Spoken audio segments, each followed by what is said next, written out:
for coming. My name's Ian Gilbert. Independent Thinking is an organisation I set up, it's getting on for 25 years ago. And we're just here to sort of give you a little bit of a flavour of what we do and how we do it. It's also to do with the launch, really, in Scotland of our latest book, There Is Another Way. And that's right at the heart of creativity. And I'll come back to some definitions about creativity in just a little while, and then sort of introduce some of the team that we brought up today. But let's get your brains going first. I always start the sessions that I do working in schools around the world with a bit of creative, a bit of brainstorming. Although these days you're not allowed to call it that because that's a condition. One of the primary schools I work with refer to this process now as thought showers. Lovely. We'll do this one. A nice simple one. Can somebody give me the name, please, of a famous person, living or dead? Prince. Prince. Living or... Yeah, that works. Okay, right. I'm going to give you a minute, and this is going to be a real minute, not a teacher minute, because they can go on forever. Be with you in a minute. It's dark. Wait. 1 minute, and do this in twos or threes or however many friends you've got. Just a little huddle. Nobody on their own, please. Especially if they're in management, they don't like it. 1 minute, as many ideas as you possible. Put Prince in charge of the world of education.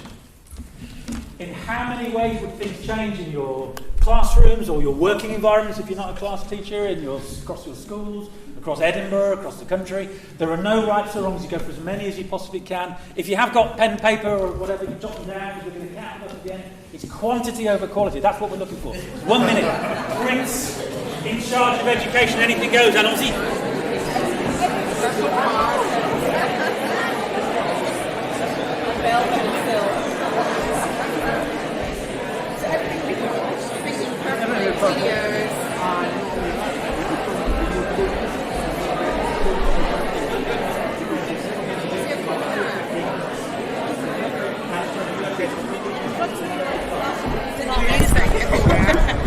Music instruction embedded across the day.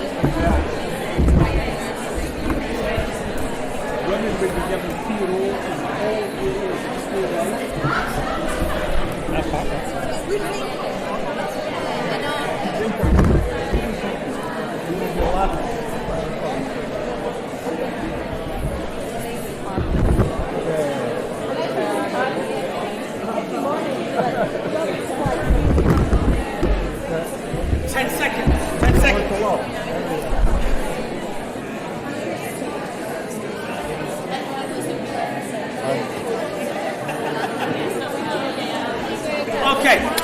Bring you back. Can you, well done, full stop. Count them up. If you've got them written down or if they're in your head, how many you get counted, and who thinks they've got the most, who's feeling confident. Okay, we'll do some self-esteem work in a little while. Well, let's look for a benchmark. And the ladies along here, how many did you get, roughly? 3. Well, the benchmark is pretty low. Anybody beat 3? Yeah. Everybody, sorry.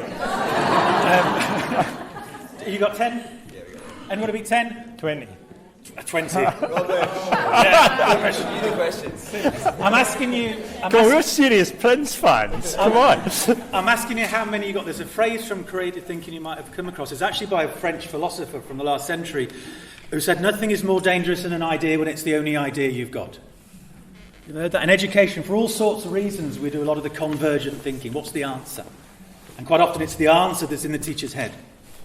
And if they don't get that answer, we go, oh, no, that's wrong. Or, nice answer, just hang on to it till it becomes relevant. The divergent thinking is going, how many right answers can... Maybe right answer number 10 is better than right answer number 1. But we never got there because we got an idea, we moved on. The golden rule of all this sort of creative brainstorming stuff is you evaluate second, yeah? You go for as many ideas as you can and then you worry about the quality. And stupid ideas can be good ideas. You might have 9 really dumb ideas. We'll find out in a minute. But that train of thought gets you to the 10th idea, which is brilliant. But you wouldn't have got there by being logical and sensible and clever. So there's a place for stupid thinking in all this creative stuff. I was doing this a while back. I was going, how much you get? How much you get? This man went, I've got 4, but they're good ones. Doesn't work with fingers. Let's go now from quantity to quality. Choose your faith. So, yes, sir. You got none? Very good. Choose your favourite. That's a good one. Choose your favourite one or two. So what else have you got? Your favourite one or two, Prince?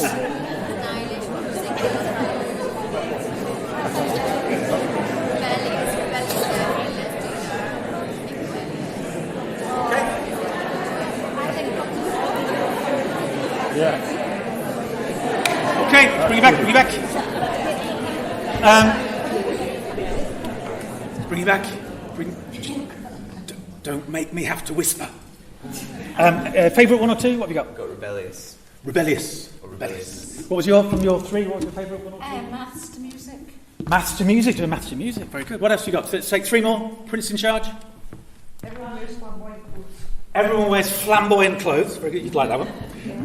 Two more. Children running the schools.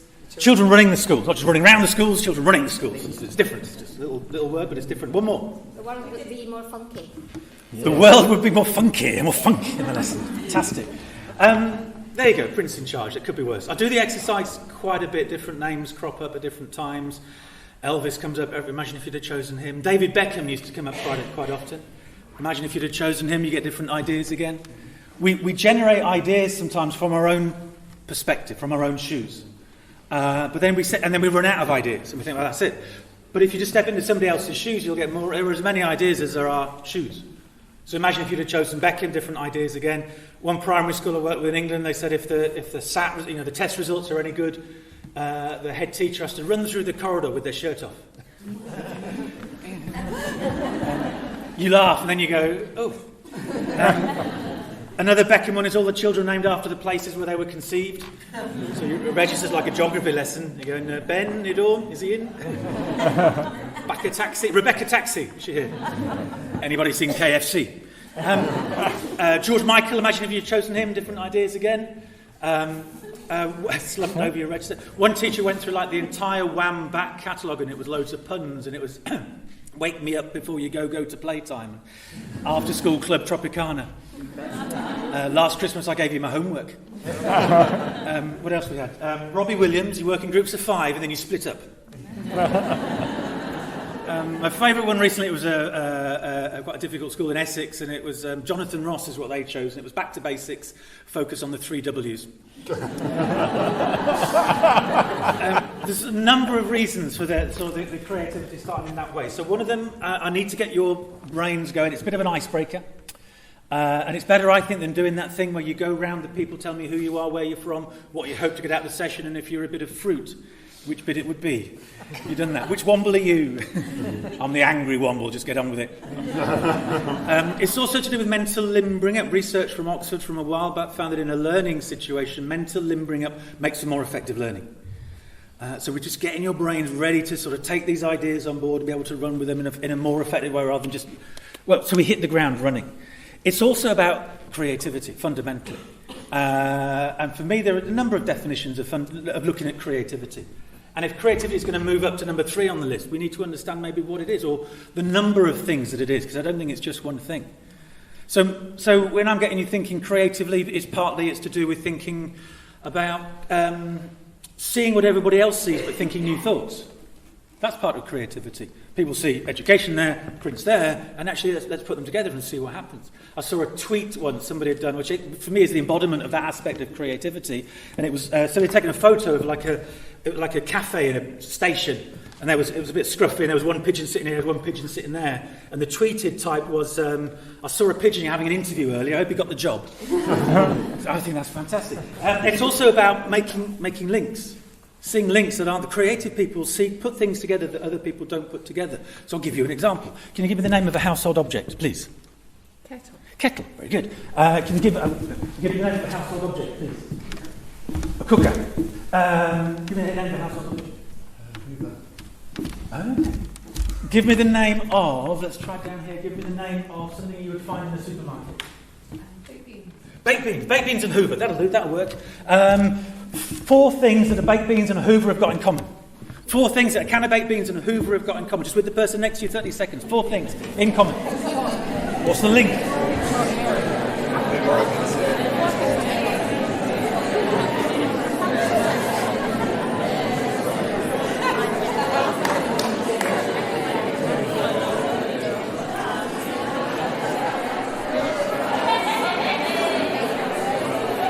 Okay, bring it back. Bring it back. Bring it back.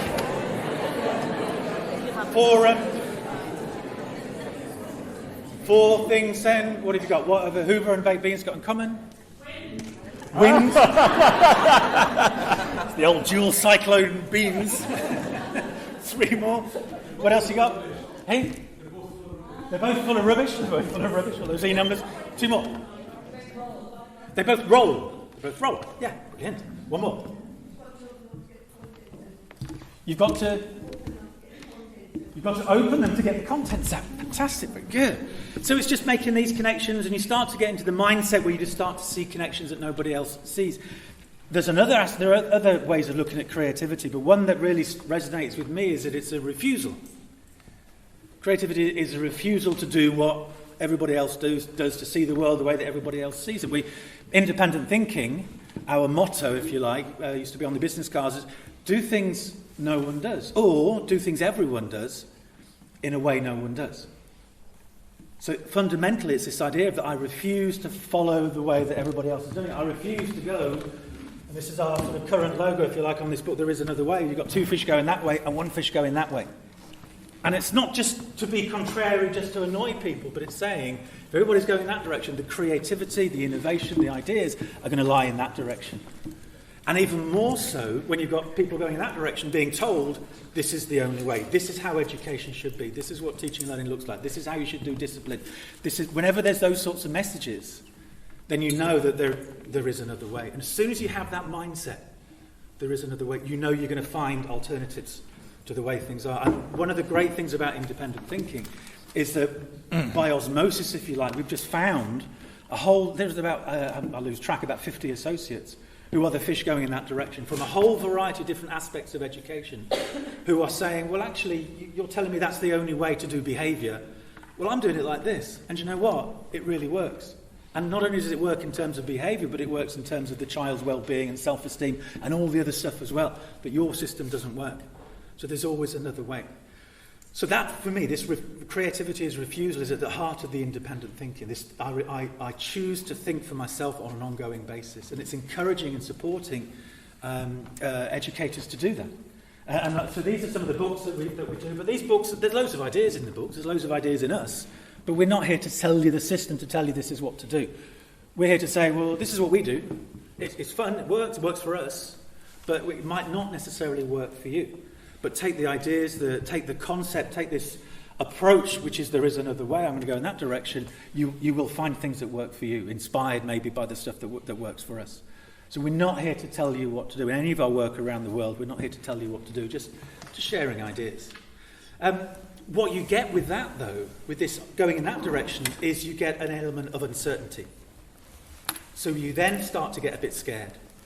And a lot of our work is with schools, with teachers, with head teachers, especially heads, who know that there's another way, but then feel they're going to go out on their own and are a bit worried by that. Because there's people there are saying, this is the way, it's certain, this is what you must do, look at the research. And we're saying, we prefer to go where there's uncertainty. And the education system isn't really set up to deal with uncertainty. It teaches facts, because we measure facts.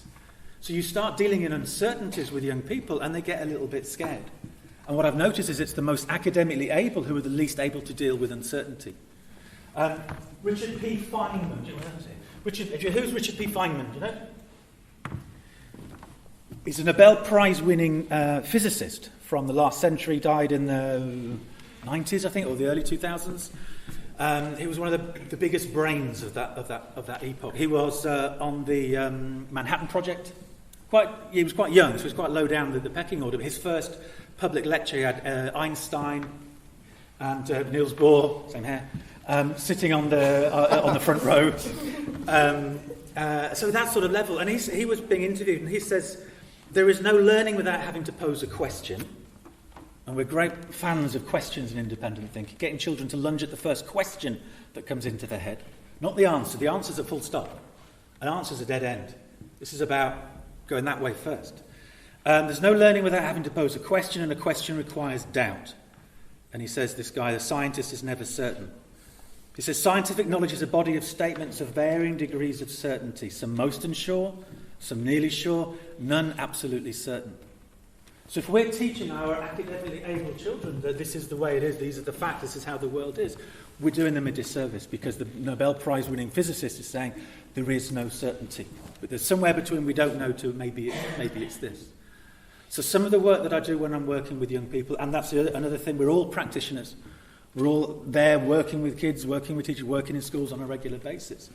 One of the things I do is based around my work on philosophy for children, P for C. Do you know P for C?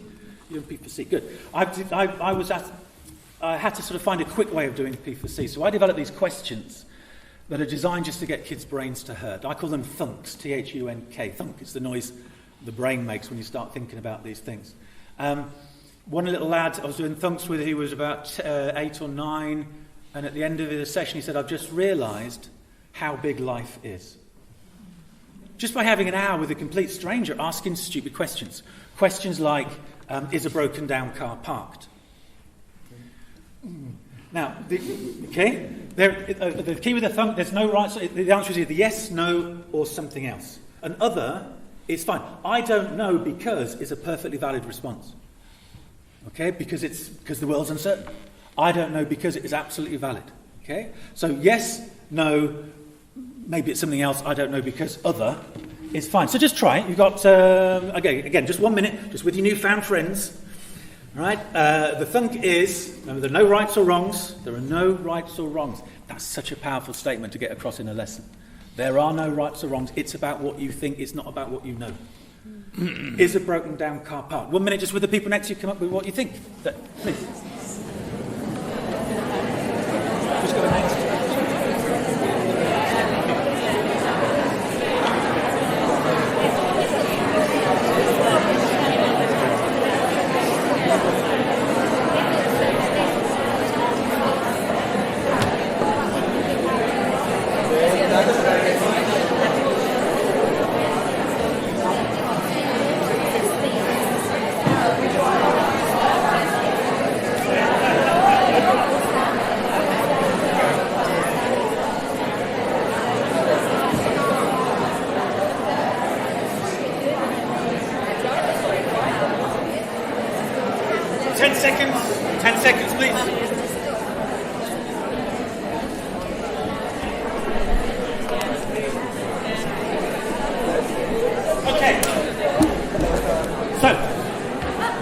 The answer is yes, no, something else. So I'm asking you personally, so you can disagree with the people you're working with who thinks a broken down car is parked.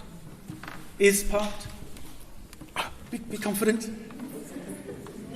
Who thinks it's not parked? Who thinks other? Who says, I want more information? What colour is the car? As soon as you say to a child, okay, you think this, tell me why you think it. It's like opening up a little window in their heads. And you see their thinking in action in a way that you don't get from the more traditional model of sort of filling their heads. One teacher said, but I'll try this one with you. Imagine the scene, you've gone shopping, the pay and display car park, you bought your ticket, you've gone shopping, you left the lights on. When you come back, the car won't start. Okay? So how many, and you ring the AA, we'll be with you in an hour. How many of you, be honest, you've got a pound, your car's not working, you're in the car park, the ticket's expired, you've got an hour to wait. How many of you would pay the extra £1 for the extra hour while you waited for the AA man? How many of you, no way you're going to do that? Yeah? How many of you are going to stand there with the £1 going like that? It's just, you know, walk really slowly. So this idea about dealing with uncertainty, and these questions, and you can do these sorts of questions. We were doing some in the car on the way up. Sorry, Lisa. Can you wash a hole? Is there a safe way to die? Yeah, that you can go anywhere in any direction. Is it right to bully a bully? Now, whether you're a 4-year-old, whether you're a 14-year-old, whether you're a 44-year-old, you can have a response to that question, which will engender a conversation that will be, by definition, creative, because it's about possibilities and views and thoughts, and it's about my own thinking. And I notice when I do these questions with children, you know, is there more future or past? And the academic kids go, well, you know, I don't know. I said, I know you don't know. Nobody knows. Tell me what you think. And I say, I don't know. I know. Tell me what you think. And they're not used to having to put forward their own thoughts about things. But working in this safe way, there are no rights or wrongs. It's a bit of fun. You sit in a circle. Community of inquiry is a way of opening up their mind. And what you also see is the less academically able child, the one who sits there in complete silence for fear of getting it wrong, suddenly has a voice. And incredibly powerful that is, especially in terms of things like their self-esteem. I see that time and time again. The child who never speaks in the lesson suddenly holds forth like a good one in the philosophy sort of session. And what that all brings together, as I finish my little bit and about to introduce it to Debbie, is a four-letter word. And I wrote a book a while back called Essential Motivation in the Classroom. There's sort of 7 things you need to be motivated from the inside when it comes to learning.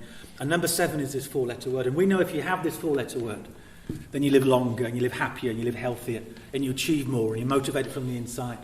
So whenever we work with young people and adults, we will always try to make sure they walk away from us with higher levels of this than when they walk towards us. What do you think a 4-letter word that has that sort of power might be? Love's a good one. One of our associates is a consultant paediatric neurologist at Alderhay. So any brain stuff we share with you is up to date. And he talks about the brain needs love. If you love that child's brain, if you love that child's brain will develop in a healthy manner. The scientific basis of love. Okay, unconditional positive regard in the classroom. We know the benefit that has at a neurological level. The one I'm thinking of with regard to me, the third letter is P. Hope. Hope. There's a phrase from Professor John Macbeth, who used to be at Strathclyde, who's now at Cambridge, I think. Hope fires a neuron. When you're in a state of hopefulness, your brain lights up. Chemical, electrical activity in the upper regions of your brain. You'll go far. Watch their brains light up. Ooh, math's not your thing, is it? Watch the brain close down. So are you hope givers or hope takers? Drains or radiators? So one head teacher said, that's what I've got in my staff room. Drains, suckers or blowers? Think about your colleagues. Make little badges. Hand them out on Monday. Be great. 2-part question for you to take away from my bit before I hand the baton over to Debbie. What do you do? What could you do? What do you do that already hits this issue of hope? Because I'm sure I could meet children in your schools with the hopes through the roof, like the little girl, whatever the inspector said to her, can you swim? And she went, oh yes, but not yet. Okay, that's hope. What else can you do? Because I'm sure as well I can meet kids where the hope's gone. Ask them to do something, I can't do it. Why not? I'm thick, I'm in the bottom group, didn't they tell you? And they believe it. And if you believe it, then it's true. And if you're working at primary type level, then you don't call it bottom group, you call it blue group or triangles or dolphins or something. But they know.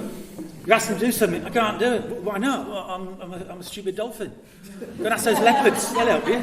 I used to be a puffin, but I can't do fractions. You're not working in isolation. There are parents doing all sorts of untold damage. I'm aware of that. One mother in Gloucestershire a while back, she said to me, my son, he's like a lighthouse in the desert. I said, what do you mean? He said, well, he's bright but useless. But it does only take one person to have the belief in that child, to change that child's mind, to give that child that sense of hope, to let that child deal with the world of uncertainty and thrive in that world of uncertainty, and to bring to that world of uncertainty this undeniable sense of creativity that whatever happens, there is another way. I'll hand over to Debbie now. Thank you very much indeed. Thank you.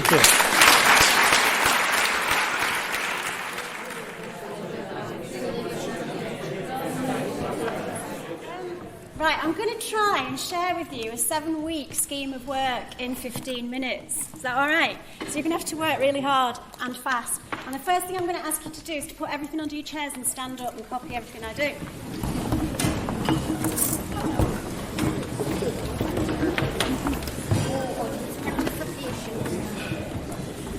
So, it might actually be easy for me to get up here so you can see me. We're just going to start off copying what I do. We're going to start off with "'Twas brillig." "'Twas brillig." "'Twas brillig and the slithy toves." "'Twas brillig and the slithy toves." "'Twas brillig and the slithy toves did gyre and gimble." "'Twas brillig and the slithy toves did gyre and gimble." "'Twas brillig and the slithy toves did gyre and gimble in the wabe." "'Twas brillig and the slithy toves did gyre and gimble in the wabe." Wabe. I'll try in a moment. "'Twas brillig and the slithy toves did gyre and gimble in the wabe." Or mimsy. 'Twas brillig and the slimy toves did gyre and gimble in the wave. Oh, Mimsy were the borogoves. Oh, Mimsy were the borogoves. Oh, Mimsy were the borogoves and the mome raths. Oh, Mimsy were the borogoves and the mome raths outgrave. Oh, Mimsy were the borogoves and the mome raths outgrave. Oh, Mimsy were the borogoves and the mome raths outgrave. I'm not laughing at you, honestly. Let's see if we can put it together. Yeah? 'Twas brillig and the slimy toves did gyre and gimble in the wave. Oh, Mimsy were the borogoves and the mome raths outgrave. Oh, well done, everyone. Just turn to the person next to you and see if you can say it to each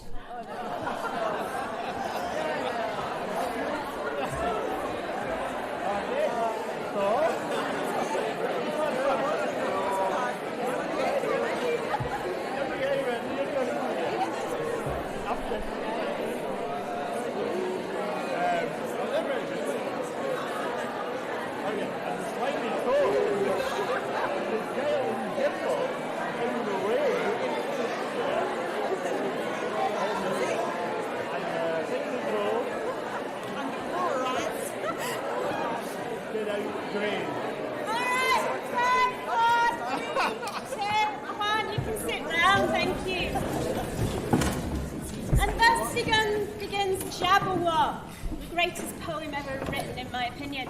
And these kids start to hang on to this language. And I've given you these words with movements because what I found was when I was walking around there was that you were doing the movements first, that you were using the movements to trigger the memory of the word. And that's because our memory for movement is so much more powerful than our memory for language. And if you ever want a kid to remember something, like a key word or a key term, just pop a movement on it and they're much more likely to retrieve. But I'm tricking you in gently into a scheme of work which is much more about dilemma-led learning. But we're starting with something that looks a little bit like spelling and punctuation and grammar. That makes you feel a bit safer, you see. We get into it this way. So, this row, brillig, slithy, toes, gyre, gimble, That's where we should have started. mome, raths, outgrave, brillig, slithy, toes, gyre. Okay? So, talking to somebody next to you, think, how would I spell that? Is it a noun, is it a verb, an adverb, or an adjective? And what does it mean? Off you go.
I'll try and speak louder for those of you at the back. I can't. We're going to try and get the microphone to work in a moment.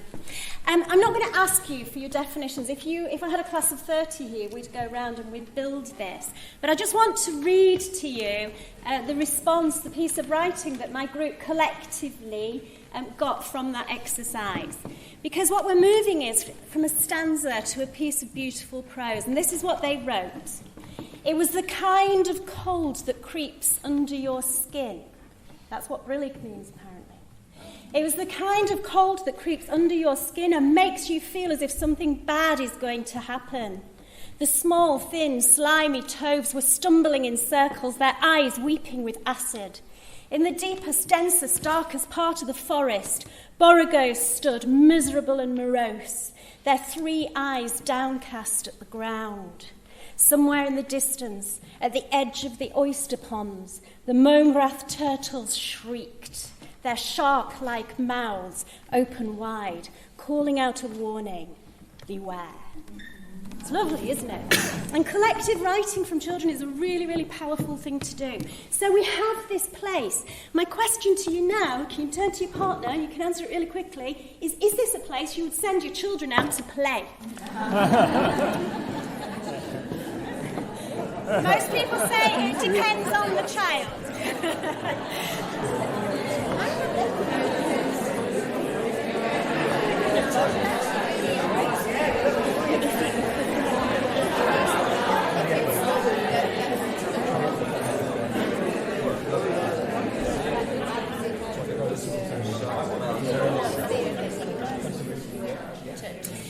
So, this is not a place you would send your child to play. And yet, a young man is venturing not only into that place, but a place beyond that place, which is far more dangerous. Beware the Jabberwock, my son, the jaws that bite, the claws that catch. Beware the Jubjub bird and shun the Frumious Bandersnatch. Imagine a group of children with huge sheets of paper on the floor that are labelled up like a map, A1, A2, B1, B4 and all that, all the coordinates of a map. And you say, here is a village. Thank you. And in that village, here is a boy. And there is somebody speaking to this boy. Let's map out the territory that he will have to cross. The village will be by fresh water, won't it? Because that's where all civilizations are built. We build all civilizations, human civilizations near fresh water. So where's that water source coming from? Is it a river? Is it a lake? Is it a stream? Where does the stream start? Is it in a mountain range? Where is the mountain range? Where is this place in relation to the village? Where's the lair of the Jabberwock? Where does the Jubjub bird live? Where's the Bandersnatch? And imagine then that your group, having mapped out this whole territory, write something that happened in each one of these places, so that we have a whole adventure story of this world. Imagine that you take your class and you say, okay, let's make wildlife documentaries in the style of David Attenborough about Jabberwocks. You get children creeping around going, here we have the fearsome Jabberwock. It's beautiful stuff. You can use green screen, you can get them to film it and put amazing backdrops on. But what you're doing the whole time is building belief and investment that this is an exciting story and this is a place worth exploring.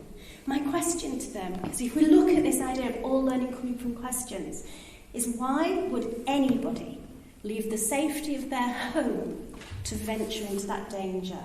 And I just want you to have a moment to discuss that. Why would anybody leave the safety of their home to venture and take on the Jabberwock?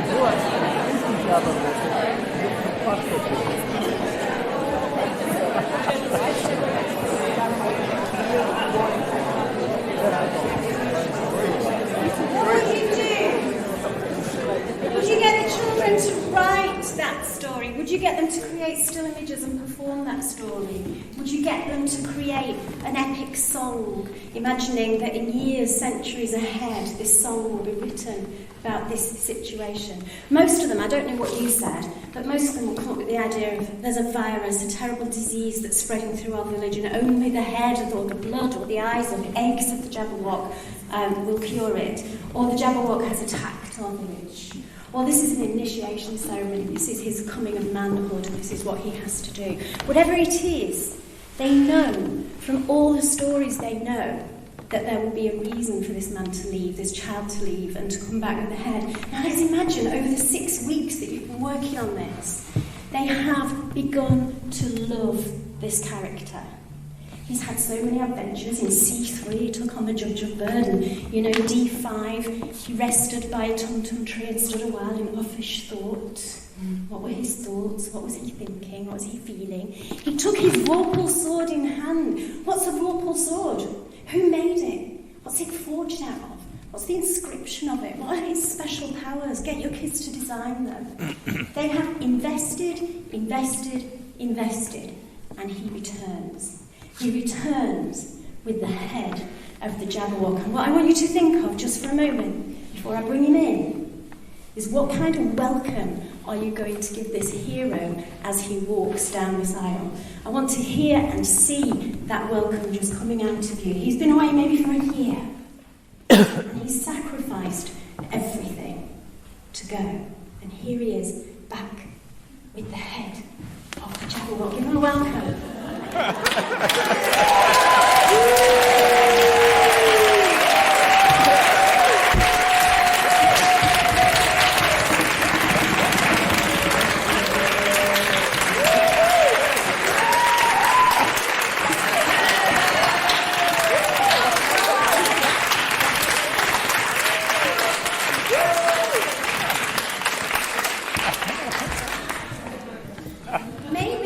Maybe because you've got more time than I have, you've created a feast for him. Maybe you've written songs for him. Maybe there's a whole ceremony, a ritual of prayer that you have written for him. Whatever it is, these children are welcoming their hero when they get a visit from a messenger. And the messenger tells them this: from the chief, Alrun the Great of the tumultuous forest tribe, to the chief and villagers of the timiditous lowland forest people. It has come to our attention that a member of your tribe has crossed the boundary of the territory that has for centuries marked the separation of our two tribes. As such, he is in breach of the ancient peace settlement of 1428. In addition to this, the trespasser has done grievous harm to a creature that our tribe has long worshipped and who is sacred to our way of life. Indeed, we have reason to believe that the villain has slain our beloved and sacred Jabberwock. Such a crime will not go unpunished. We hereby demand that the villain is handed over to us within 24 hours to face tumultuous justice. For a crime this heinous, nothing short of the death penalty will do. He will be sacrificed to the Jubjub forthwith. Refusal to comply with this request will be seen as an act of war, and our vengeance on your people will be great. Turn to the person sitting next to you and think, what are the kids thinking at this moment in time?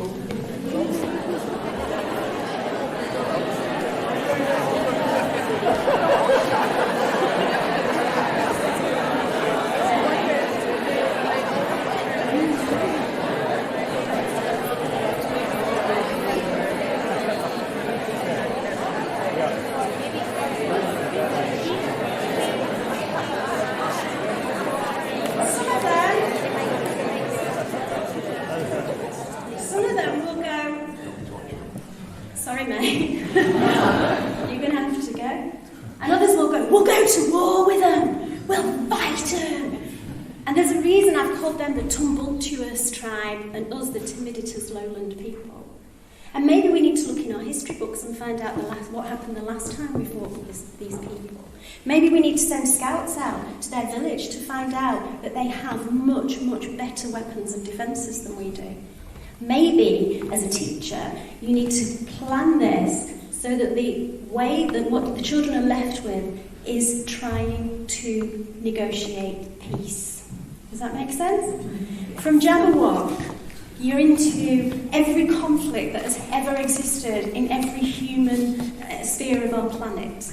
And what you're doing is you're using the story to remove, if you like, children from taking sides in Palestine and Israel or Syria or wherever it is, and placing them in a fictional context so that they can safely navigate these very difficult questions. And I think that what should sit beating at the heart of our curriculum, when we're working in the hope construction industry, if you like, are opportunities for children to get knee-deep in dilemma, in fact neck-deep in dilemma, and to find their way through it. So I just wanted to give you, I'm going to hand you over to Lisa now, but I just wanted to give you one example of how you can take something that on the surface looks really simple, a poem, and you can turn it into a learning opportunity that children will absolutely love, but really be challenged by. So thank you for listening. Thank you. Bye.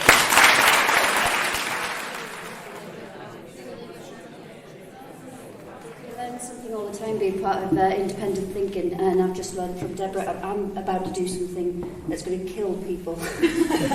Whoops.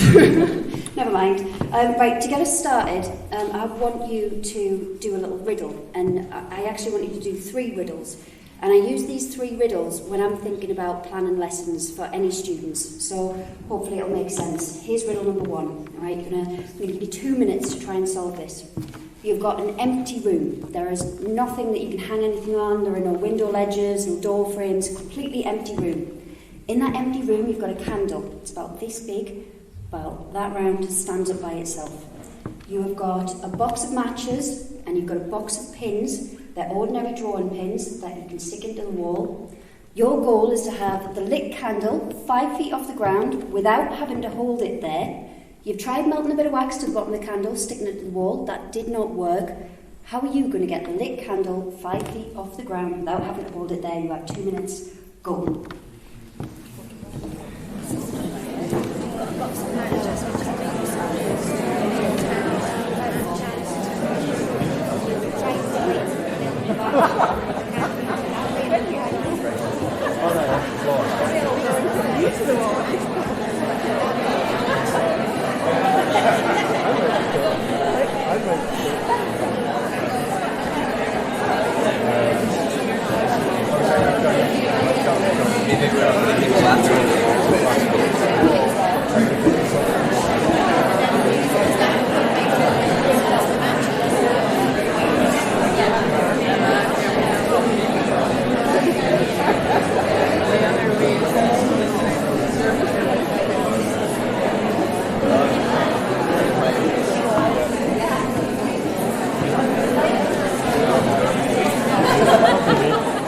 Okay, you've got 30 seconds. Best answer. Get it ready.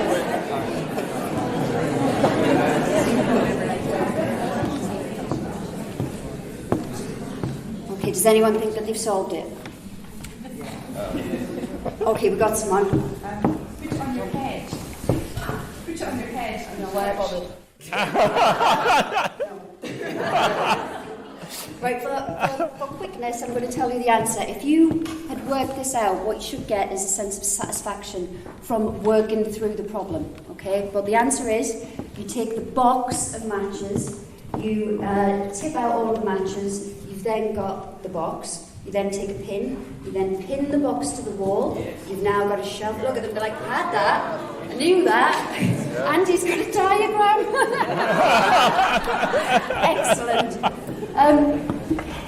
So you now got a shelf, you put the candle on, you use the match, light the candle. Simple as that. It's actually quite a simple answer, but getting to it was quite tricky. So, you had people doing hand actions, people drawing things down, you had people just sitting like this, trying to work it out. But it's that, and it's Jonathan, one of our associates, Jonathan Leah, came up with this idea of a desirable difficulty. And that's what I try and think of when I want to plan lessons for students. I want it to be something that they can get that sense of satisfaction at the end. I'm going to give you another riddle. This is the one I try not to do. What has hands that cannot clap? And I'll give you a clue. Tick-tock, tick-tock. You see the energy in the room completely different that time.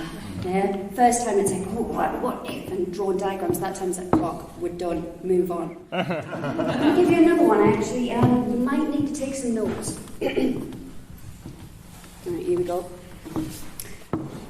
Why is the distant universe so homogeneous when the Big Bang Theory seems to predict larger, measurable anistrophes of the night sky than those observed?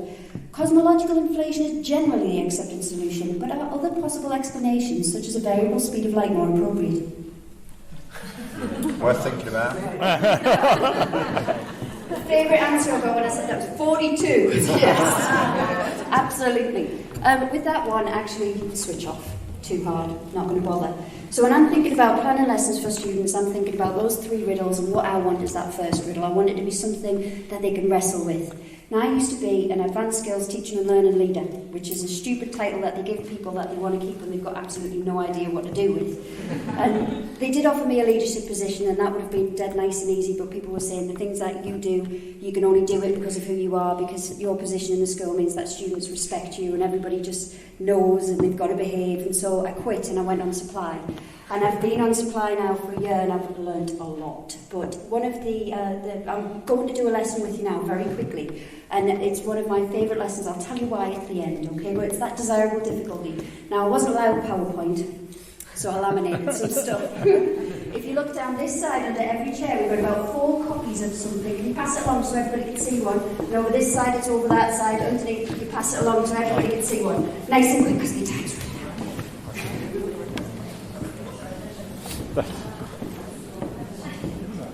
Right, here's the thing. You're not allowed to talk about this one. You've got to be totally silent. Because what we're going to do is we're going to do an escalator. And with an escalator, I want you to be completely in silence. That gives me a chance to tell you a story, so I can emotionally engage you in this. Now, when you come into the room, here's the story. You're in silence, you're sitting down. Lesson starts with a question. The question is, who is going to survive? Sorry, Deborah. We're going to kill 2 of these people. But it's not our fault. It's a storm at sea, and the ship is sinking, and there's only one more place on the lifeboat. And no, they cannot sit on each other's knees. 2 of these people are going to die. One of them is going to survive, and you need to decide who. So we've got Roberta Mann. Roberta Mann is a 35-year-old housewife who she loves diamonds. We've got Marnie Spence, a 15-year-old schoolgirl who's worst subject to citizenship and she excels at ICT. And we've got Robert Devlin, a 58-year-old school teacher with 3 children of his own who loves fishing on the weekend. Okay, hopefully you've got that one. I've got some more. You've got one down the front there. Make a decision. I want a snap decision. Raise hands. Who's going to save Robert? It's very kind of you. The kids never save Robert. The teacher deserves to die. Hands up, who's going to save Marnie? Usually go for Marnie, but again, kids usually because she's fit. One-word answers. I want a bit more than that. Anyone going to save Roberta? Well done, you. Only one. Okay, now we're doing an escalator, so the next thing that I want you to do is I want you to go into a pair. How many people are in a pair? It's 2. Just 2. If you find yourself in a 4, won't work for the escalator. I want you into 2. Okay, that's important because we're going to have a conversation, and I want it to be a safe conversation between 2 people. So each person's going to get a turn to get across their point, who they're going to save, and why they're going to save them. You have 1 minute to have your discussion. Time starts now. Come on.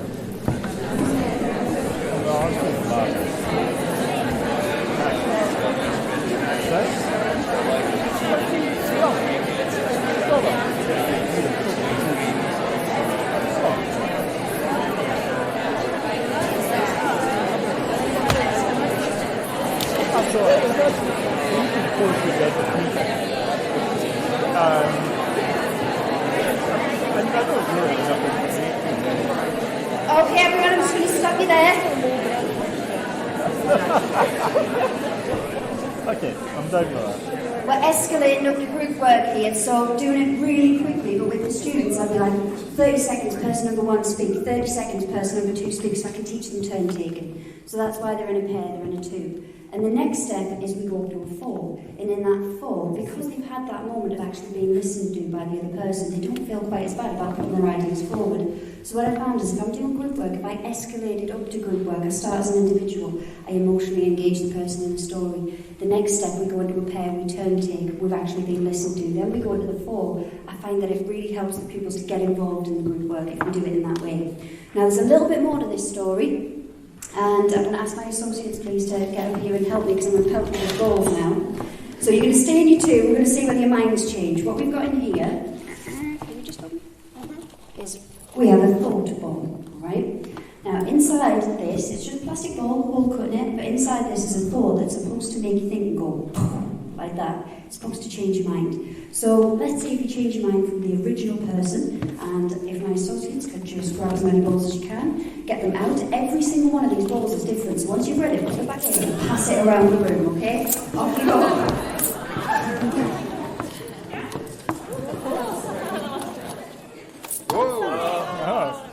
He's dropped his ball. Yeah, you grab my ball.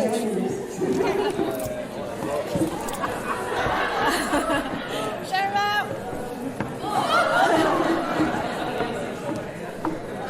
Read it, see what it does, sun down the front here.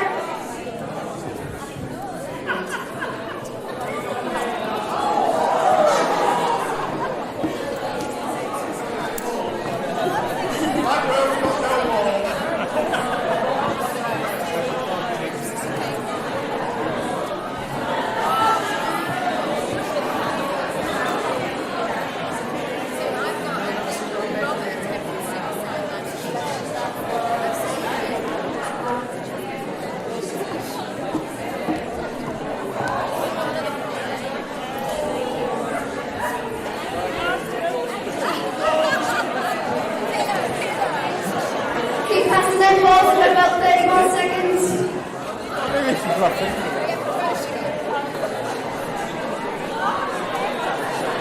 Yeah, keep.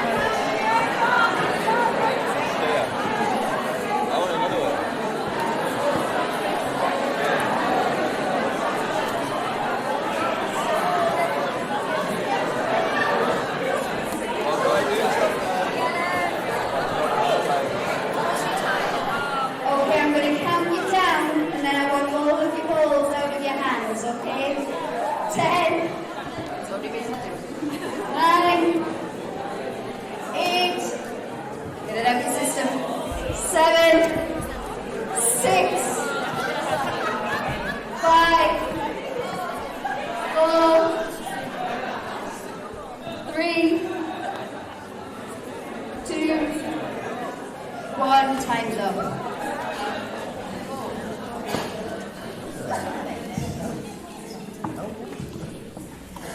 I always think that's quite a good habit, the way to settle down after something like that, isn't it? It's like, that's what you want, that kind of noise. Like, I want to know the next part of the story. A bit difficult in a room this size. Normally I have around about 30 pupils that I'm working with, and they're in perfect groups of 4, and we pass the balls around. But it does get messy. But actually what I find is, did anybody get a little bit of a, no way? Yeah? What was it? Oh, the two. The one that the poor girl, Roberta, she had breast cancer. Breast cancer, and then sure. and Marley's child grows up to be an evil dictator. And then they're like, how do you even know that, miss? Because I'm God. And it's those thoughts that, no, it's not real. It's those thoughts that, you know, it gets them thinking, it gets them talking. Their initial reactions were, let's save her, but actually if we delve deeper, there's more information. And people typically forget about Roberta, and on purpose I've made sure that Roberta is the person that comes to the forefront. This was a creative writing lesson where eventually we developed it. So there was, people usually want to pick their favourite and stick with their favourite. And so when the pupils still hold on to Marnie, my favourite one, we get these question stems and we question, we come up with loads of ideas. My favourite one was, one of the people said, yeah, she might have murdered somebody, but you didn't see what he did to her. I was like, oh. And it's that kind of, they came up with that, not me, that's awesome. Was there any information there that you just thought, not interested? She had meatballs for dinner. What they had for tea. On purpose, I put that in because we were doing a lesson on persuasion, and the pupils were actually putting pointless information into the persuasion. So actually when they got that information, felt that it was pointless, then we could have a conversation about why did it feel pointless, and then when they were doing their writing, actually it was not pointless anymore. The other information that I put in there was origins, where people came from. I had a very racist class, and rather than just tell them off for being racist, we had the discussion about it using this. So there's so much that you can do with it, but it's my favourite lesson. I was told by Debra Kidd, I was given a class, year 11 class, they will achieve nothing, don't worry, you can do whatever you want with them. I said, what? I was told they won't engage with you. I was told I have to separate the boys and the girls because they'll fight with each other. And I just thought, yeah, right, okay, I'm going to go in with this because, you know, if it's going to go wrong, it'll go spectacularly wrong. It didn't go wrong. it didn't. And there was a lot more to it, and we built it into these persuasive speeches. They had to work towards their speaking and listening. The first week we did this, the second week we practiced with another thing, the next week we practiced again. Eventually they brought their own ideas to the table. They all like horses, and they all like hunting, where I come from. So they, they put their own ideas into it, and then they went in there speaking and listening. Do you know what? They went in confident, and they went in and they said something, and they weren't expecting anything from them. And I was just like, yeah. So that is one of my favourite lessons. So I hope you enjoyed it. Thank you.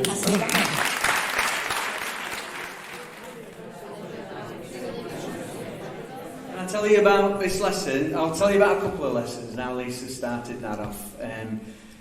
I got asked to go and teach for just 1 hour with 5-6-year-olds, which for me is a bit like getting your head pressed against the edge of your comfort zone, because I'm a secondary teacher. And I said, what are they doing? And this teacher said, oh, we're doing Kenya.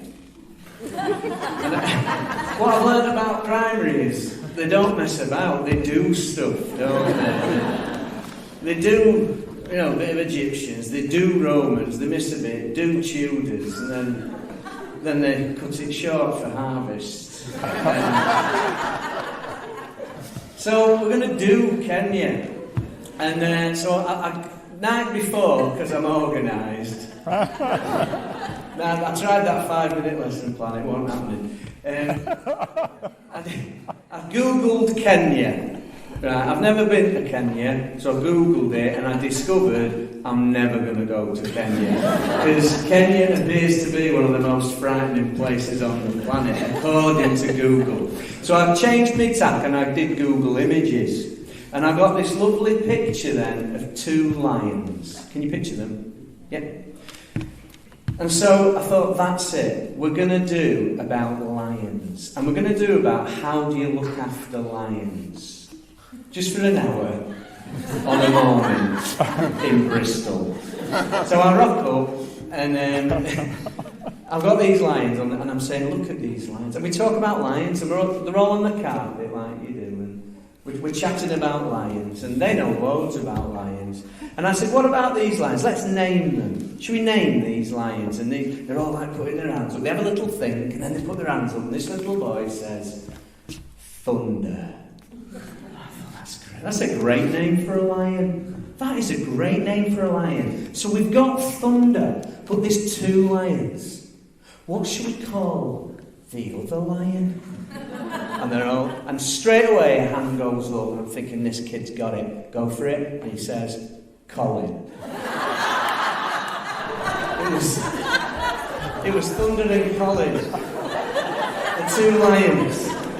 So, I sort of described Thunder and Colin. I said, they're in a zoo. They're in a zoo. Do you think they're happy? More chatter. And the kids agreed that these lions would be more than happy because they don't have to go on long walks. They can just chill out all day. Life is good for Thunder and Colin. So we're chatting about that, and I said, do you want to talk to a lion? And now that perks some of them up because they think he's got a lion. This bloke's got a lion. They're looking behind me. And I said, look, I'll speak as the lion, is that all right? And colleagues, secondary colleagues, what I've discovered in primary is if you ask a question and nod your head enough, the kids nod back. Should we talk to a lion? I'll be the lion, is that okay? That kid was called Colin, and that's why he named the lion Colin. Yeah. Sounds like Colin's nodding away, the real Colin, not the lion. And so they go at this, they want to listen to the lion. So I said, I'll talk as the lion. Here you go. Life is difficult in the zoo. It's horrible sitting here looking out, looking through the bars at the zebras. It's really difficult for me and Colin. And I go on like that for a bit. And then basically I'm saying, actually, do you know what? The lions aren't that happy. So the kids then go away and formulate some questions. We've talked a lot about questions this afternoon. And the children go away and make some up. What do we want to ask? Thunder. Because there's no way I was going to be Colin. What do we want to ask? Thunder. What do we want to ask Thunder? So they go away and they come back. And they ask lots of reasonable questions about if you could leave, where would you want to go? And I say I'd like to go to one of those nature reserves. Now, we weren't clear on what a nature reserve was, so we sort of stopped everything and talked about it. And then we started building a nature reserve on paper. Debbie mentioned mapping on the floor, and that's what we did. Each kid got an A4 sheet of paper and just drew a line, 2/3 of the way up. That was the electric fence. Now, we had to then decide what buildings would be inside the electric fence and what would be outside. We then got really bogged down with gift shops. And we spent quite a bit of time. I only had an hour. Just an hour. I'm not going to be bus, kids. Come on. We spent ages just thinking about what we were going to write on the pencil. What we were going to write. So, the lion had basically invited the children to liberate them. He said, will you help me with this? And he'd given them a task to do. So they designed this nature reserve, and it was all great. And at the end of the lesson, the 1 hour, we'd sort of started making this nature reserve. And it was all going really well. And then we sort of stopped, and the teacher said to me, just whispered to me, I'm going to have a job on tomorrow. And I said, what's up? And she said, we're going to Bristol Zoo. I've got this lovely thought, these little 5-6-year-olds going, this isn't right. Let them out. I suppose I think we've all sort of demonstrated this today. It's this idea of protecting children in. Now, Debbie's talked about it, about building the dilemma. Lisa's talked about it in terms of finding out more information, drip feeding the information. And if you sort of picture that idea of helping the kids access the curriculum that we offer, you think of some children that you work with now, and you think, which of these kids find it hard? So how do I make something that's cold and dead the curriculum? Yeah, it is though, isn't it? It's just a document, isn't it? At the end of the day, or it's something that you have to download from cloud. If all curriculum is cold and dead, whose job is it to humanise it, to warm it up? And that's probably our job, isn't it? Now, here's something for you to chat about with your elbow partner. Yes, I've been on a course. Have a chat about this. If Sepp Blatter and Lance Armstrong are subjects on a curriculum, what subjects are they? Do you want to have a chat?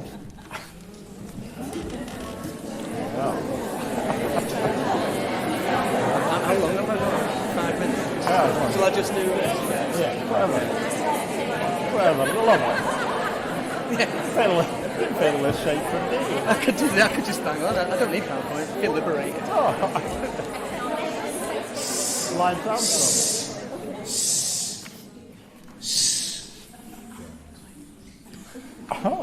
So I watched this teacher teach recently, and well, she was great, but the kids won't be quiet because she wasn't shushing them properly. But you just showed that it works. Oh, that's proper confused me now. I had to have a chat with her at the end, and I was like saying, do you know when adult to adult, professional to professional, I didn't know how to do it. I was like going, oh, do you know when you were? And she went, yes, shushing them. So I parked that up and I just left it there. It's funny because the kids are going, oh, she's doing that again. Is she alright? She's blowing up.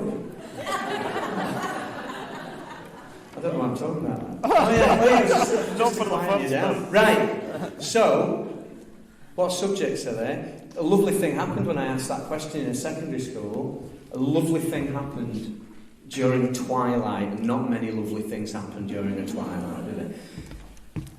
It's quite emotional, actually. The PE department suddenly realised this could be for them. They were like, yeah, well, it's us now. It's our chance to shine. But so did the science department. They sort of like, yeah, okay. Yeah, Lance Armstrong. And what happened in this twilight is PE and science had a conversation. Do you Truth be known, we couldn't believe it. Heads in tears at that, going, beautiful. The reason I say this is that I would do a lot of work in special schools, and one of the special schools I do a lot of work with is a school called Springwell in Barnsley, and it's the behaviour school. And we build a curriculum that's worth engaging in. Essentially, we have to make lessons worth behaving for, which isn't a popular thing to say sometimes, but that's essentially what we have to do in that setting. So we knew we had to teach this particular thing in Key Stage 3. So it was about, really, the way I put it is how we need to hold back the nettles for the children, sort of clear the path. Not dumb down. We've never dumbed down. We've got massively high expectations. And if you ask me what the weather's like in that school, the weather is sunny with a chance of earthquakes. But it's sunny.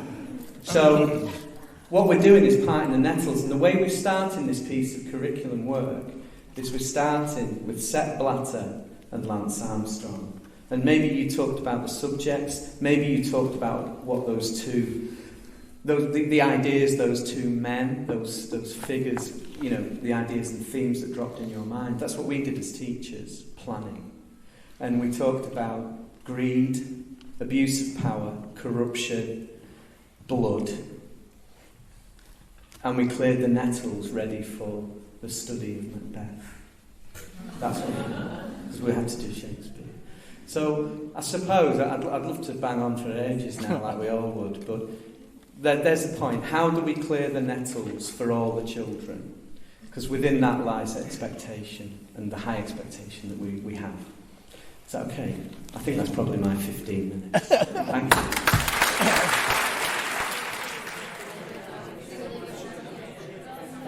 Good afternoon, my friends. It's fabulous to be with you here today. Hey, don't look worried. You'll frighten me.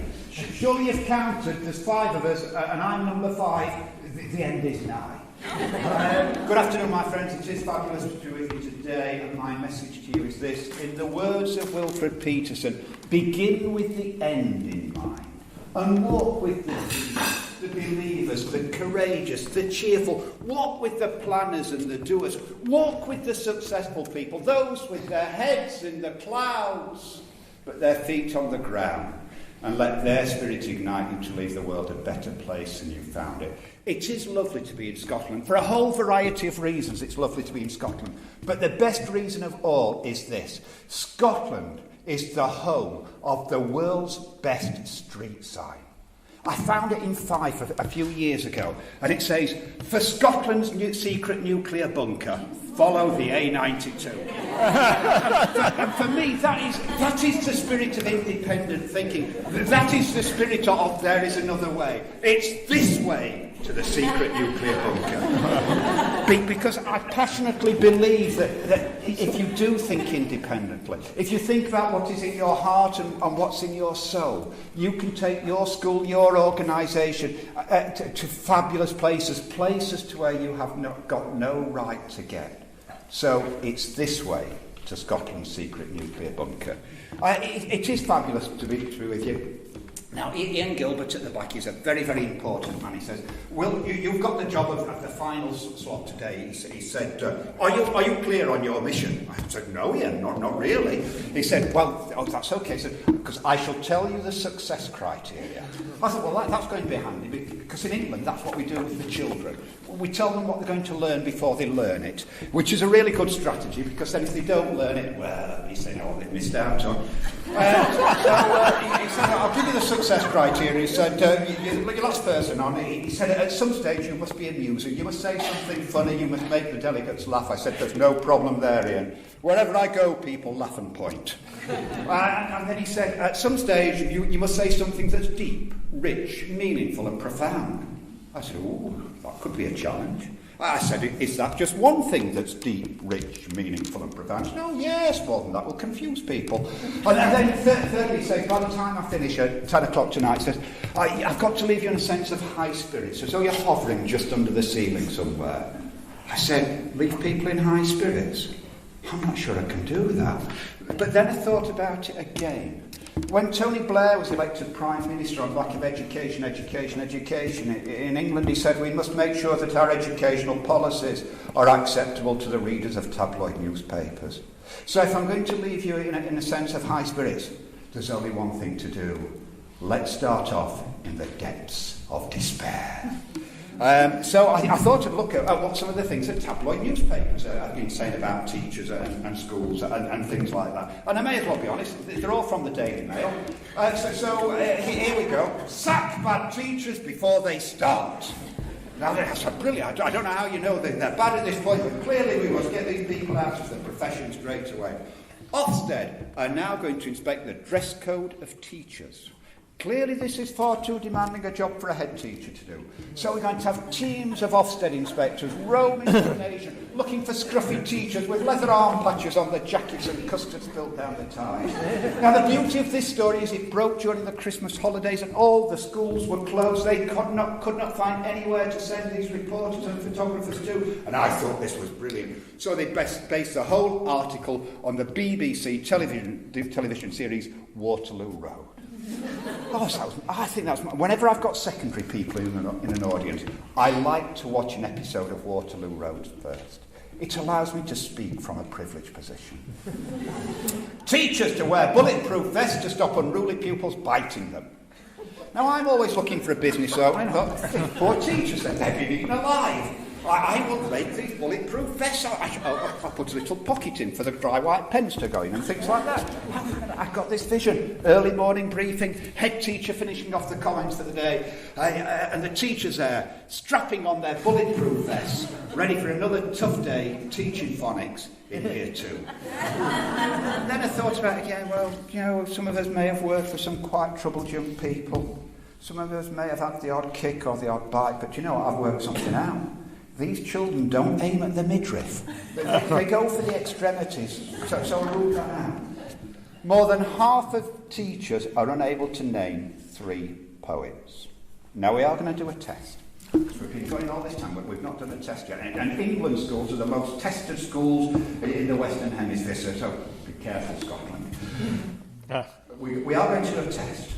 Now, don't let me down on this. And look at this through rose-coloured spectacles. Do you know, there is only one question, and there's no follow-up question whatsoever.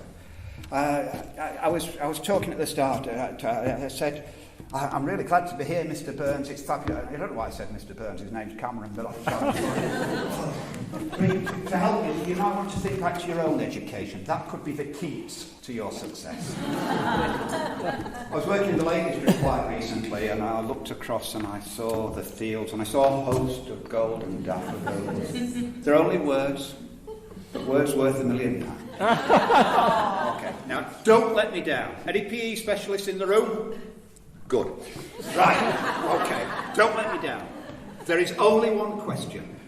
If you can name 3 poets, will you now raise your hands? There's no follow-up. Brilliant! Brilliant. We're well over half already. And now we can assume something very, very important, and this will come as a surprise to you. The Daily Mail tells lies.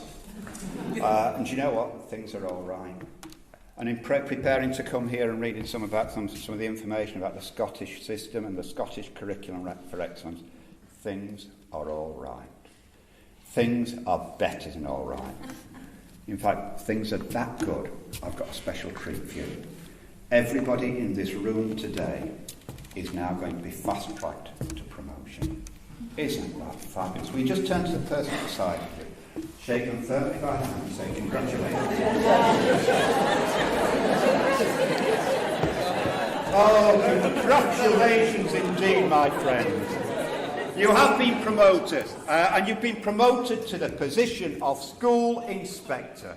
Now, isn't that fabulous? I knew you'd be delighted. And the good news is, my friends, you're about to go off and do your first ever inspection. And it's even better than that, because the school you are now going to inspect, you are going to judge to be outstanding. I'm just going to tell you a little bit about the school. Then you've got to piece the evidence together and see if you and your friend can come up with 5 reasons why this could be an outstanding school. And because you're highly trained school inspectors, you will want to do this in a cause and effect manner. The teachers do this, and the consequence is that. So I'm going to tell you a little bit about the school, and then can you find 5 reasons why it could be outstanding? I found this in a Year 2 book corner. I'd been watching a lesson on stressed vowels. Where I come from, we thought stressed vowels was an illness till the literacy strategy came along. A, E, I, O, U. Now the children, they'd all drifted off. They were catching butterflies on the planet Zog. It was one of those lessons like the music of Leonard Cohen. It had wonderful moments and terrible half hours. And I went into the book corner and I found this. I think it's quite remarkable. I don't know if I'm going to have enough hands here in a minute. Can you come up with 5 reasons why this school could be an outstanding school? I've always lived in Dinkerville. My friends all live here too. Oh, put your teeth in, Will. I've always lived in Dinkerville. My friends all live here too. We go to Diff and Do for school. We're happy that we do. Now, our school is at the corner of Dinkzuber and Dinkzot. It looks like any other school, but we suspect it's not. I think we're learning lots of things not taught at other schools. Our teachers are remarkable. They make up their own rules. Now, my teacher is Miss Bonkers. She's as bouncy as a flea. I'm not certain what she teaches, but I'm glad she teaches me. Look, she chirps, I'll show you how to tell a cactus from a cow. And then I shall instruct you why a hippo cannot hope to fly. She even teaches frogs to dance and pigs to put on underpants. She even teaches frogs to dance and pigs to put on underpants. One day she taught a duck to sing. Miss Bonkers teaches everything. Of all the teachers in our school, I like Miss Bonkers best. Our teachers are all different, but she's just differenter than the rest. Oh, my friends, we also have a head. His name is Mr. Lowe. Oh, this is where it starts to go downhill. We also have a head. His name is Mr. Lowe. He is the very saddest man that any of us know. He mumbles all they learn, and this and that, and such and such. His face is wrinkled as a prune from worrying so much. He breaks a lot of pencil points from pushing down too hard, and all the dogs start barking when he mows around the yard. We think he wears false eyebrows. In fact, we're sure it's so. We've heard he takes them off at night, but I guess we'll never know. But we know he likes Miss Bonkers. He treats her like a queen, and he's always there to watch her when she's on the trampoline. Oh, sorry, I forgot where I was for a moment there. It gets to lunchtime. We were eating our concoctions, telling jokes and making noise, when Mr. Lowe appeared and held attention, girls and boys. He began to fuss and fidget, scratch, mutter, sneeze and cough. He shook his head so hard, we thought his eyebrows would come off. He wrung his hands, he cleared his throat, he shed a single tear and sobbed, I've got something to announce, and that is why I'm here. All the schools for miles around must take a special test to see who's learning such and see which school's the best. If our small school does not do well, then it will be torn down, and you will have to go to school in dreary Flobbertown. Oh, not Flobbertown, we shouted and shuddered at the name, because everyone in Flobbertown does everything the same. It's miserable in Flobbertown. They dress in just one style. They sing one song. They never dance. They march in single file. They do not have a playground. They do not have a park. Their lunches have no taste at all. Their dogs are scared to bark. Miss Bonkers rose. Don't fret, she said. You've learned the things you need to pass that test, and many more. I'm certain you'll succeed. We've taught you that the earth is round, and red and white make pink, but something else that matters more. We've taught you how to think. I hope you're right, said Mr. Lowe. He shed another tear. The test is in 10 minutes. They're thinking it right here. We sat in shock and disbelief. Oh no, we moaned. Oh no, we were even more unhappy than unhappy, Mr. Lowe. But when the test was handed out, Yahoo, we yelled, Yahoo! For it was filled with all the things We all knew we knew. 1 week after holiday, Mr. Lowe meandered in. We'd never seen him smile before, but now he wore a grin. He soon began to giggle. His giggle grew by half, and then it really happened. Mr. Lowe began to laugh. Now, you need to appreciate that moment. It's not easy for a Yorkshireman to say laugh. You saved our school, you saved our school, he jubilantly roared. You've got the highest score for miles around. He wrote it on the board. Miss Bonkers did some cartwheels, her face turned cherry red. She bounded up to Mr. Lowe and kissed him on the head. Oh, well, here's your chance now. Turn to your elbow, partner, and can you tell me if you can come up with 5 reasons why Diff & Do for school could be a fabulous, outstanding school? Have a talk to your friends. 5 reasons why this could be an outstanding school.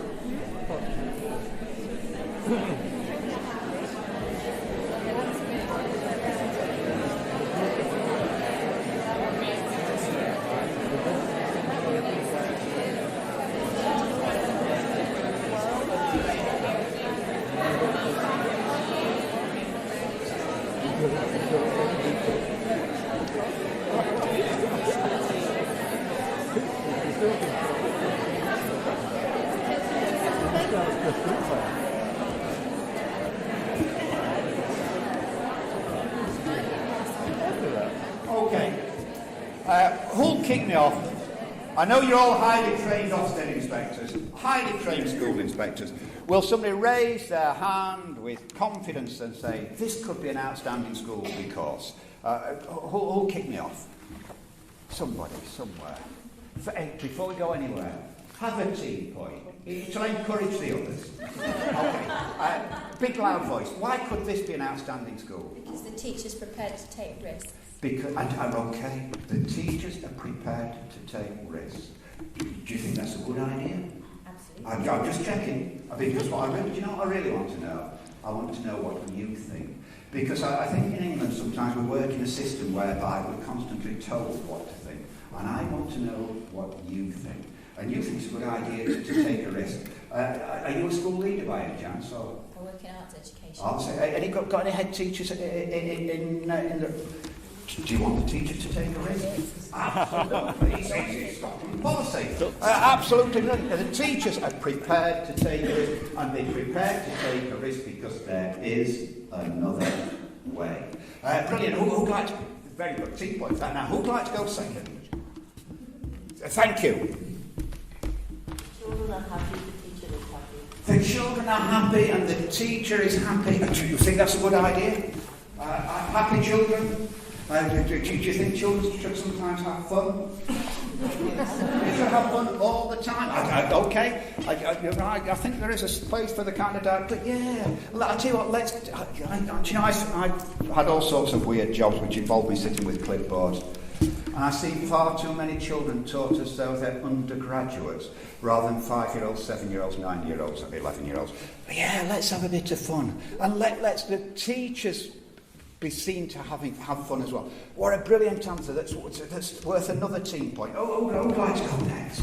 Oh, look at this. You know, when you've got the Black Road contributing, you're ready. Hey, how are you?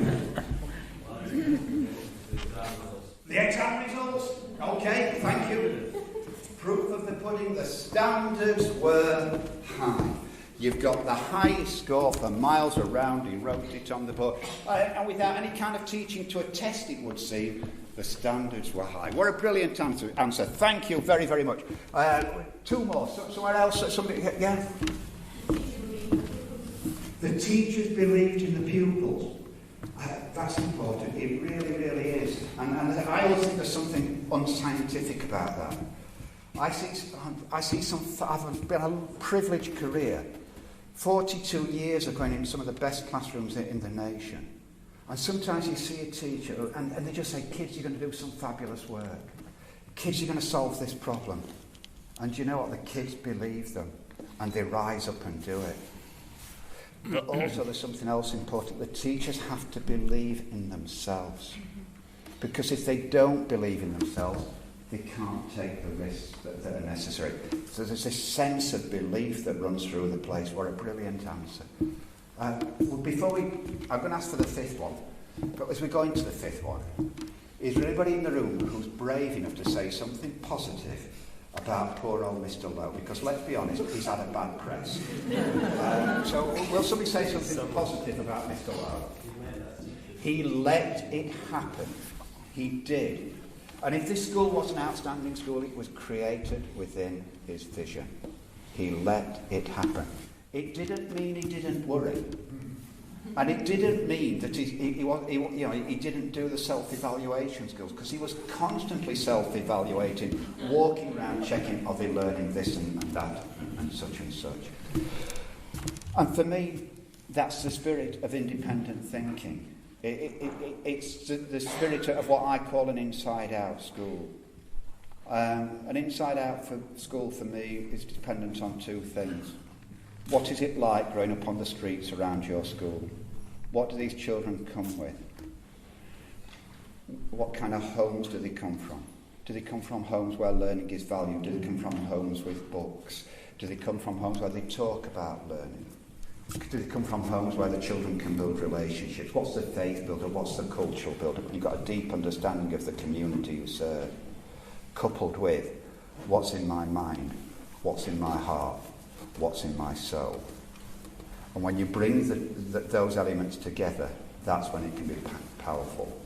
Yes, we promote a world of independent thinking. We promote the message there is another way, but you have to pursue it with rigour to turn it into reality. I've sat here listening to some fabulous colleagues. I'd like to thank Ian Gilbert for totally screwing my brain up. He's been doing it for about 10 years, I guess, now. I'm still trying to work out if a parked car, if a broken down car is parked. I've come up with the theory that a broken down car is not a car. It is something that has been a car and maybe a car in the future, but is not currently a car. Therefore, it is a shed on wheels. I love listening to Debra. It reminded me of the richness of language. And in England, they've tried to turn language into something that you test to be right or wrong. And it's the most beautiful thing in the world. There's a farmer near us who tries to sell his produce from the field, and he's got a sign. It says potatoes, no more than that. And recently, some wagger's gone up to it, and it says potatoes, twinned with pomme de terre.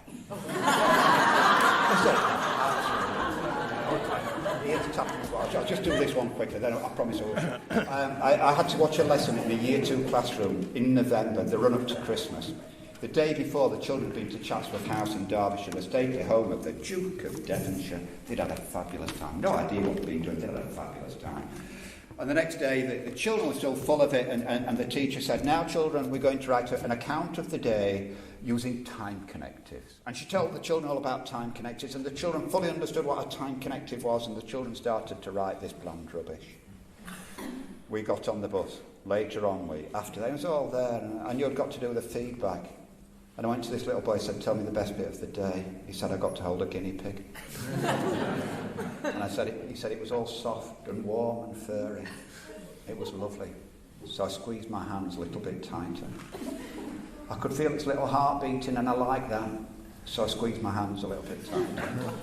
And then it started to scratch with his claws because it was trying to wriggle and get free. And I didn't want it to get free, so I squeezed a little bit tighter. And then it weed in my hand. And I remember looking down thinking, what am I going to do with this guinea pig weed? And I said to the teacher, you know, if you'd asked the children to write about the best bit of the day using time connectives, you might have got richer vocabulary. And she took her spectacles off and looked at me and said, you silly man, we don't do adventurous vocabulary until after February half. Deborah. Lisa, I've only just started owning up to this again. I spent 38 years working in Rotherham in South Yorkshire. You will all have images of Rotherham in South Yorkshire. I loved that town. And if you read the full J report, you will realise that the schools come out very, very, very well. But those children came struggling to speak and be coherent. The activities that Lisa has described to you today are highly significant. Yes, it develops all the stuff about the brain and the thoughts, but by talking to children talking to each other, they're learning so much more. And in England, we're pushing they believe that English is about reading and writing, but not the spoken stuff. Don't let them do that to you. Hywel, it's always a treat. Hywel, for me, is just the world's greatest storyteller. Never doubt the capacity of a good storyteller within the classroom. If you've read books like Talk Like Ted, that comes over very, very clearly. Been a delight to be with you today. And in the words of Wilfred Peterson, do begin with the end in mind. And walk with the believers, the courageous, the cheerful. Walk with the planners and the doers. Walk with the successful people. Walk with those with their heads in the clouds and their feet on the ground. And let their spirit ignite you to leave the world a better place than you found it. Thank you.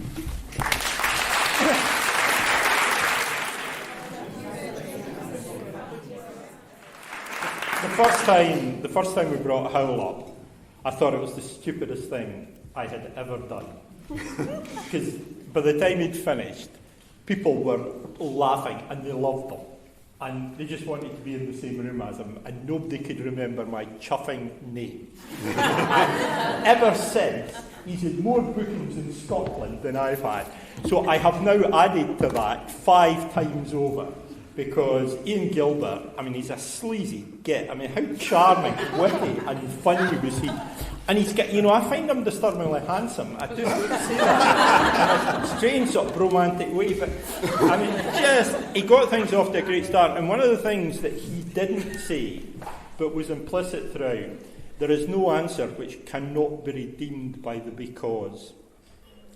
And I just thought, in terms of thunks, I thought that was one of the most powerful things I've heard for ages. There is no answer which can't be redeemed by the because that's what takes you into the reasoning, the learning and the thinking. And if he'd said nothing else, that would have been enough for me. I really thought that was a fantastic contribution. I'm not going to go through because, Will did that, and Will thanked everybody, and I think picked up in many of their qualities. The first time I ever met him was at the York Head Teachers Conference. And we've been working really hard for 2 full days on it, and we've been doing some really difficult stuff, trying to reorganise, restructure the authority, and folk were knackered. And he had a 2-hour slot in the last afternoon.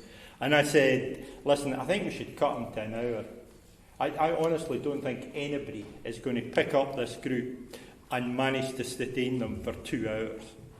And people were going, I think you're right, David, I don't think anybody could do that. He bloody well did.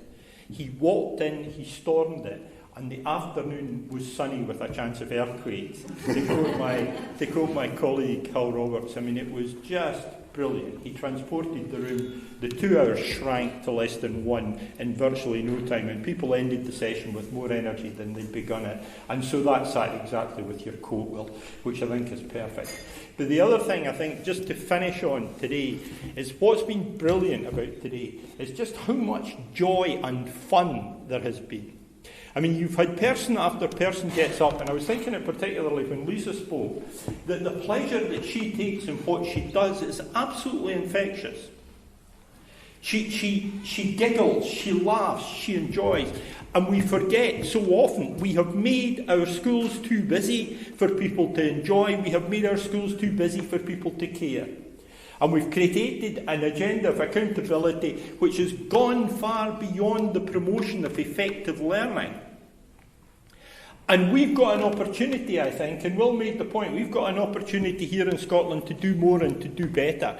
And we've got a phase going now with consultation around the Raising Attainment agenda where we need to get people to recognise, and I keep saying the same things, that the biggest challenge to raising attainment is overcoming the static friction of disadvantage. It's overcoming the poverty of ideas and the paucity of ambition.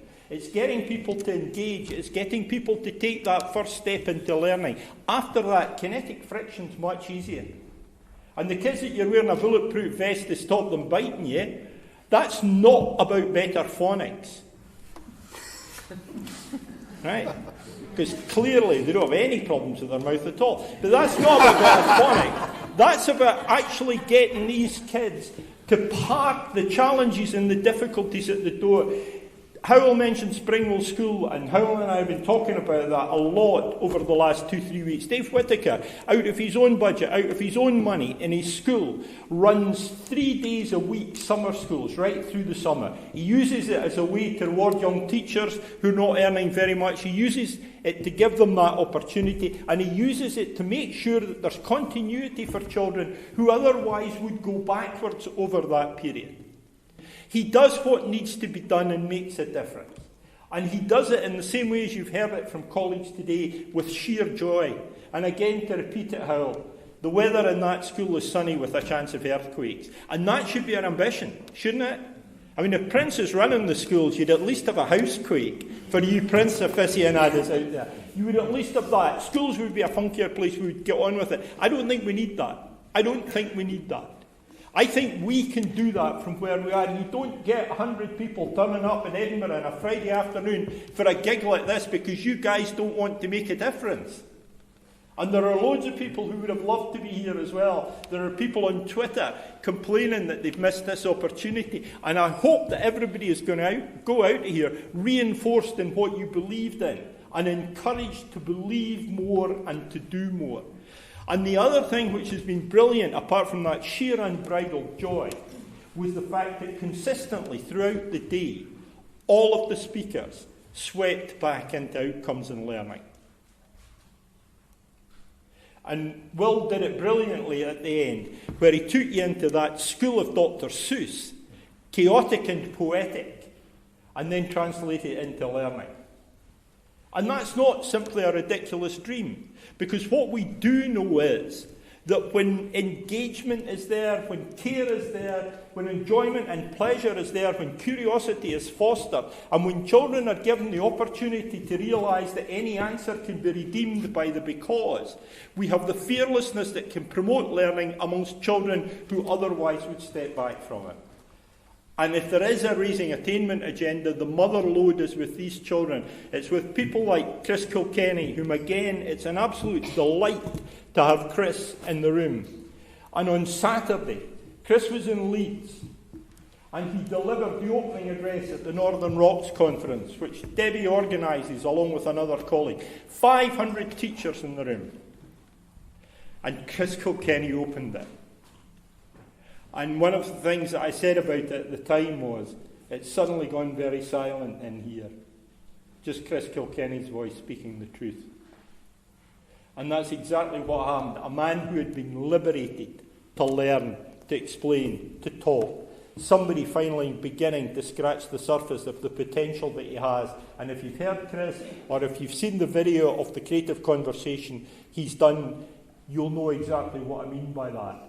And that doesn't come from rote learning, and it doesn't come from push, and it doesn't come from the detailed planning, and it doesn't come from all of that. It comes from the recognition that young people have strengths and that we need to build and build forward on them. And that's as true in physics and in maths and in any other of the area of the curriculum as it would be in grammar or wherever else. And we're seeing it happening. And the best bit of work, I think we're agreeing, Hywel, the best bit of work that we've done for ages, we did in Aberdeen this week. And I've told a lot of people about this already, so forgive me for boring you with it. But what we did was, we did 3 days. Hywel did the bulk of it. The first day was the training part. The second day he taught. So the teachers involved got a chance to watch him work with children and then talk through and deconstruct that real experience and decide what learning might be for them in that, and make a commitment to take forward one part of that. And then on the final day, we did what I think has been a real strength of today. We tried to turn it round and put it into the big picture, and we tried to talk about how, when you imagine it back up, as you've seen people do today, how do we engineer it back down and capture the learning as we go? So we talked about assessment, we talked about how we could secure the learning, we talked about capture, we talked about all of these things. And then in the afternoon, the teachers talked with us about what they'd done. And the most moving thing about it was the fact they were throwing children's work at us. You know, they could not wait to show us what children had done. And time after time after time, they would show us a brilliant piece of writing. And okay, it might have some mistakes in it, there might be some grammatical errors. But this was a child that had never put pen to paper before. And one secondary learning support teacher who didn't have her own class and thought she was really struggling to do something with it, had made a film where with these children with fairly serious and profound educational needs, she made a film of how they'd done modern languages. And it was musical, it was visually extravagant, it was absolutely brilliant. And there was another woman whom I think, Hywel, it's fair to say, really touched the pair of us, because she was so northeast. You know, she was like the very personification of Doric. You know, it's like she'd been raised on a diet of butteries. And she sat and she said, "Oh, I don't think I've got anything like that to say," was her opening line. "I mean, what I've done is really quite boring." And then she launched into this tale about this old guy who'd been evicted from his house because he was playing the bagpipes. And she went through this whole story that she'd created, Hywel Roberts style, with these kids, and she showed us both the visual work and the written work that she'd got from it. And it was absolutely amazing. And I was just falling over myself to praise her. And I said to her, "This is brilliant." She says, "They just call me the Cuthie teacher." And I just love that. But that's the lesson. And that's the lesson I think we need at the end of term. That it doesn't matter who you are or what you are. And I think it was brilliant described today. It doesn't matter who you are or what you are. Do what Will said. You bring yourself to work. You play to the strengths that you've got. You recognise and understand the context that you work in. You ask the question, what works? And then you ask the question, what works here? And you ask the question, what works for me? And then you get on and you walk with the planners, but not as far as you walk with the doers. And I think there's a real message there. So let's get together, let's talk about it. There's wine, there's canopies, there's God knows what all up there, because we're in Edinburgh, guys. You know, this is no West Coast gig, we're talking here. You know, there's no pastry to be seen. And there's books. There's books up here. There's books up here right along. And I'm now going to lead you in the community singing of Purple Rain. I'm not actually. But yeah, brilliant. Excellent. You can do that. But for you, right? Prince did do lots around education, and you probably know this. And what he did when he entered into the Black Lives Matter campaign was he didn't invest in formal learning. He put the money into creativity. He put the money into coding. He put the money into helping children to learn things that would help them to be somebody that they might be. And he did it because he knew what it sounds like when doves cry. Thanks very much. Have a great holiday.